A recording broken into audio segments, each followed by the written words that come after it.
Hi, in this example, I'm going to start solving out limits involving trigonometric functions and trigonometric identities. I'm going to start out solving this super nice limit. It's in yellow, and I'm going to use only this identity that's in blue.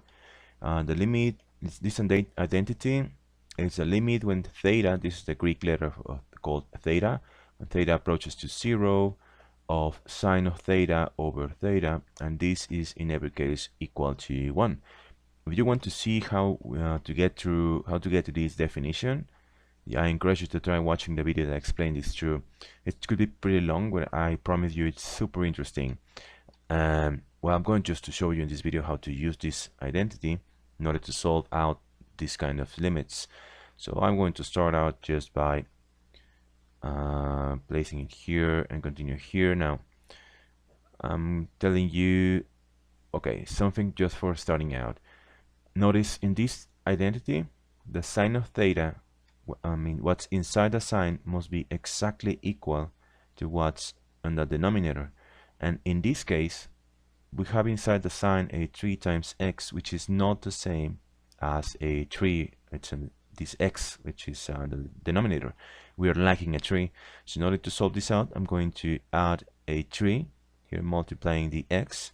Now the thing is, I cannot just add a 3 just like that without adding up something else.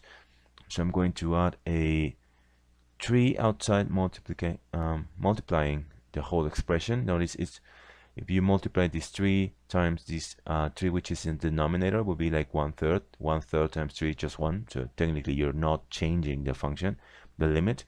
So it's just perfectly fine. Now, but the thing is, now we have inside the sign exactly what's in the denominator, and we can work through this identity. So I'm going to continue down here. Now the thing is, I'm going to move out this 3 that's multiplying outside of the limit. I'm going to move it over here at the beginning, and it's going to look like this. Will be 3 times the limit when x approaches to 0. I'm here, just forgot to say something. I'm using here an x, and the definition here is a theta. That's actually nothing important, nothing relevant. The thing is, you just have to respect this, what's inside the sign and what's in the denominator. You could have any letter as a label. So I'm going to continue. Here would be sine of 3 times x over x, and this, don't forget to write this 3. And now I'm going to just frame this part of the solution, and we know now that this is equal to this super nice 1. I'm going to write it here. It's a 3 times 1.